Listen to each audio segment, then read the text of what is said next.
So here's a weird piece of news that needs to be discussed. It seems that a fan in Singapore found a whole bunch of pamphlets that were available in their Transformer section. And what is the story with this pamphlet? Well, it pretty much talks about the figures we talked about last week. And some people are speculating that this news is fake. Some people are speculating that there's probably other sources. I'm going to try to go through this piece by piece. So what we have here that we're looking at is in Singapore, they have a pamphlet that they're handing out that's a tearaway pamphlet in the Transformer aisle that if you spend more than $100 of Transformer product and you attach your receipts and everything. Now keep in mind this is $100 of the Singapore dollar, the SGD as it's called. The SGD currently trades for about like $1 is about $1.30 SGD. So if you spend $100 in Singapore, it's about 75 bucks and 50 cents American, just to give that context. So if you spend $100 Singapore dollars and you attach your receipts, you're going to be put into a contest to win one of 3 limited edition figures. And what are these 3 limited edition lucky draw figures? Well, it's the stuff we've been talking about the past week. The Netflix Cheetor, the Crystallux, which is, I guess, the official name now of the purple Paleotrex, and the Rusticon, which I guess is the official name of the sparkless barricade mold from Siege.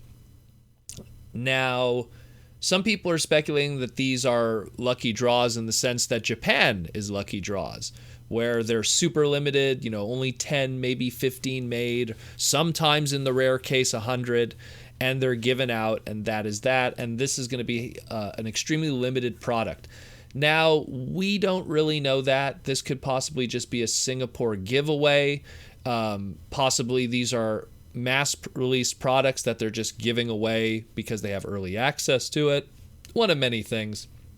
I mean, also absent from this is that of the Quintesson Ironhide. So it's possible that just this Singapore location, it's just offering this. There's nothing really written in stone here. And I mean, when it comes to like lucky draw history in Transformers, the last ones we've had legitimately, it's mostly been a Japanese thing, keep in mind, too. The last time Japan did it was Dark of the Moon in 2011, I believe. And that was a lot of, gold chrome mech tech weapons. And they did a black Ultimate Optimus Prime repaint and gold vac bumblebees, and all of those, again, 10 made, 15 made, lucky draw stuff. And then literally nothing for like 7-8 years. And then the only other thing we've ever had of a lucky draw was then on the China side of things, where we talked about it on the podcast. They did that Studio Series weird like blue camo repaint of Blackout and a rusty Bumblebee. And those were like, I think, 1 of 1. And I think those were even hand painted.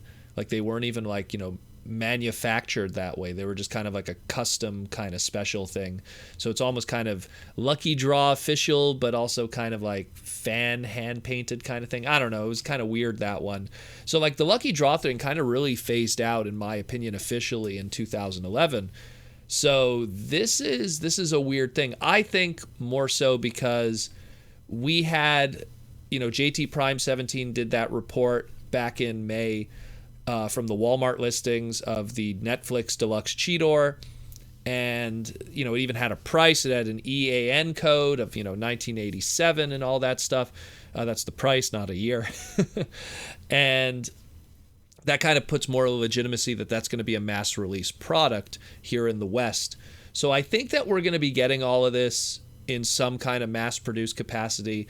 And this is just kind of a giveaway of product that is to come in the Singapore market. The only thing that we could really take away from all of this, at least we know the names of these characters, Crystallux and Rusticon. Those are the trademark names moving forward in the future, although there is no trademark next to their names here on this flyer.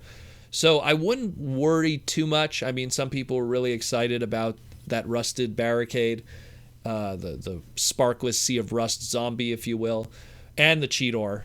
And now they're like, oh no, it's a lucky draw. We're never going to be able to get it unless you spend like insane amount of money on eBay. No, I still think there's a possibility that all of these are going to be retail products. It's just this is probably some kind of silly promotion.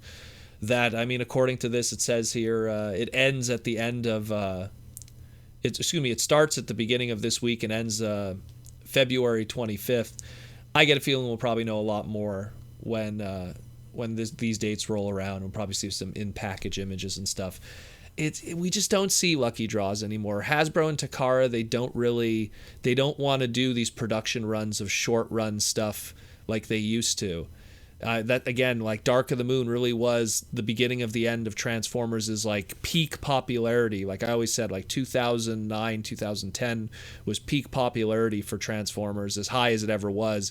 And then Dark of the Moon really started that slow slope to kind of where we at today. I'm not saying we're not popular anymore, Transformers, but it's not what it used to be.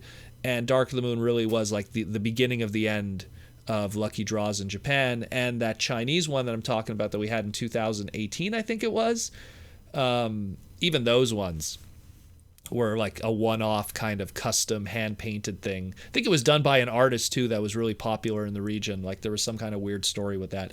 Either way, don't be too worried about this. I think all of these guys are still going to get some kind of a mass release, and this lucky draw thing is just kind of a giveaway of, hey, we're going to be getting these mass release figures. You want to get one of 3? The term lucky draw is just, it's a campaign giveaway. It doesn't necessarily mean that the products are exclusive rare to this, thing. They say here limited edition figures.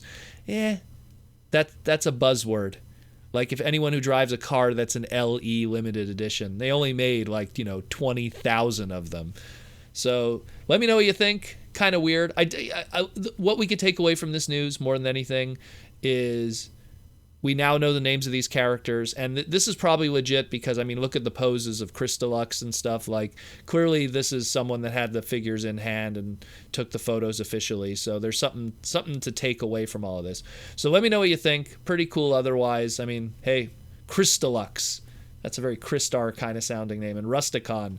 That was the name of a member on the TFW 2005 boards back in the day. So at least those are kind of funny. So let me know what you think.